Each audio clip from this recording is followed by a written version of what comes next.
So you win a national championship. Now what? Well, the year after the year, that's what Michigan has ahead of them. A new head coach, a new quarterback, and maybe new expectations. I know the guy to ask about it. Let's welcome in Sam Webb of the Michigan Insider to talk some Michigan. I mentioned all the newness off the top. I'm sure you've talked endlessly about that this offseason, but we've got to lay it out for people. You've got the new head coach. You've got some new coordinators, new quarterback, new key pieces. With all of that as a backdrop, Sam, what level of pressure does Sherrone Moore face this year?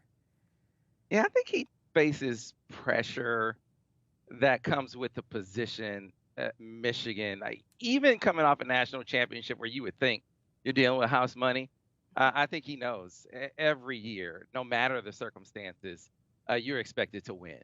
And so, with that, coming in with a stacked and loaded schedule, even with a new quarterback, when you have a loaded defense like this, a defense that the guys on it are saying they think it's going to be better, yeah, I think the expectation is they're going to compete, regardless of what my man Smoke said. Smoke was killing me. Regardless of what Smoke said, he thinks they're going to have a lot of losses. I think they expect to contend for a national championship again. That is the expectation. So you're walking in thinking that, look, two losses. That's the. I don't think they expect.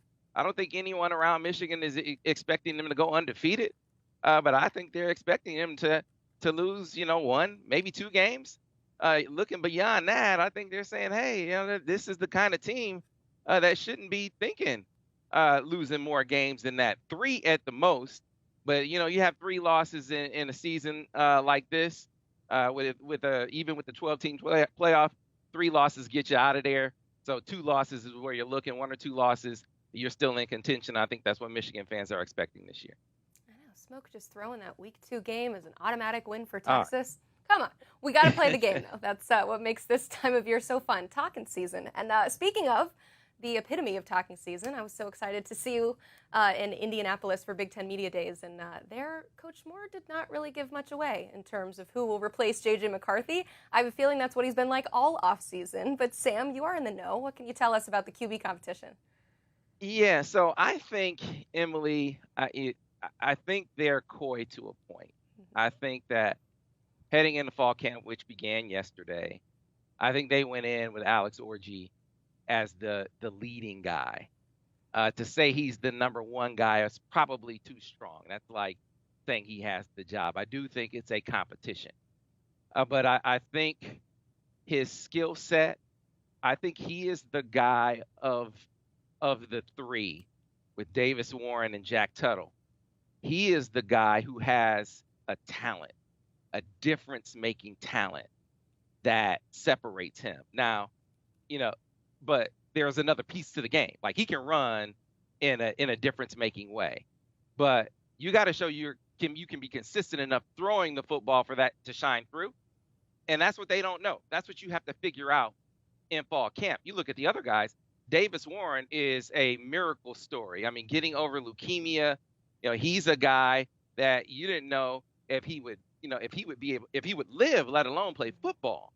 And here he is, a triumphant story, and you've seen him in his journey as a college football player get better and better, have good spring games year after year, and then this past year take a real step in showing that he can kind of play with some pressure.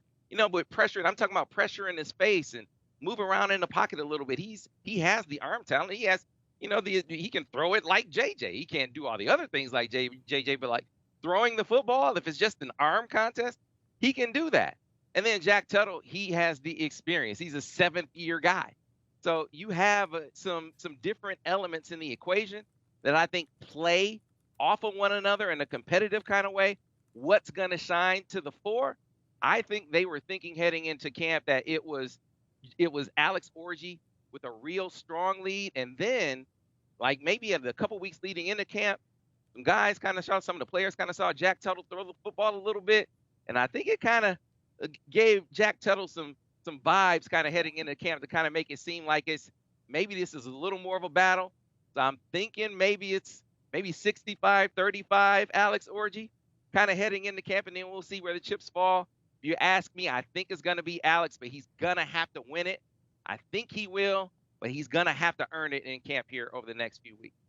See, I love that insight because a lot of times when coaches will say it's a quarterback battle, it's just because they don't want to name a starter. But it sounds like things are truly a QB battle right now for Michigan. Now, whoever ends up under center does have some trouble around him as they return only one starter on offense, but it's a darn good one in Donovan Edwards, so it certainly helps. But we're going to talk about the defensive side of the ball because they return 4 starters. That's more than one, but a lot of them are multiple first-team All-Big Ten talents. So how do you think the defense will follow up last year's best in the country numbers, Sam?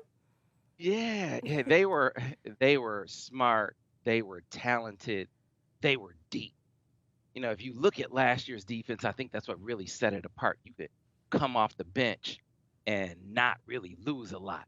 And so when I look at this year's defense, the first string, I get it. When they say we could be better, even losing Mikey Sainristil, who I think is one of the best players in the history of Michigan football.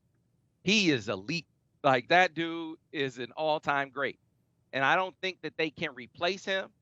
But on the strength of the guys who are coming back, Will Johnson is the best corner in the country. He is an all-time great. You have the 2 best defensive tackles in the country. Come on, Smoke. You got to come with me, Smoke. 2 best defensive tackles in the country in Mason Graham and Kenneth Grant, who are ball players. And then you go in the transfer portal, and you get Jayshawn Barham. And the guys have been raving out of Maryland, and they've been raving about what Jayshawn Barham is bringing to the table. When I was on this show a couple months ago talking about the recruiting class, I said, the 5-star in the class is Jayshawn Barham out of the portal.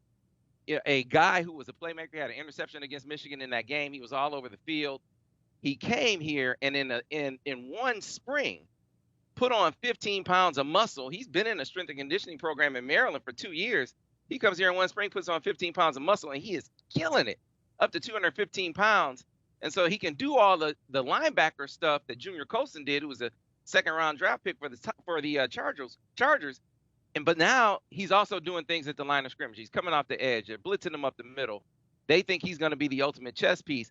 So you got all of these different weapons. Derek Moore and Josiah Stewart off the edge, who bench pressed the first-round offensive lineman from Bama, Smoke. I'm going to keep calling you out, Smoke, right? And so, you got all of these guys, all these first-string guys who are elite. What we got to find out about Michigan to find out if they can be better is, are they as deep? Do you go 2 and in some positions 3 deep like you did last year? But first string, I don't know that there's a better first string defense in this country than the one that we're going to see from the University of Michigan this year.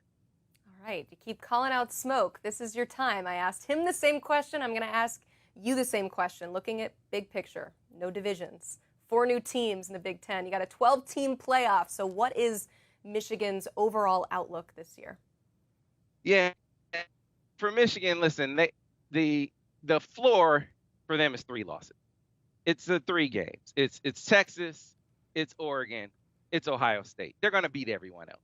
USC, they're at home against USC. USC plays no defense. Now, I know they went and they got UCLA's defensive coordinator to try to give them a pulse.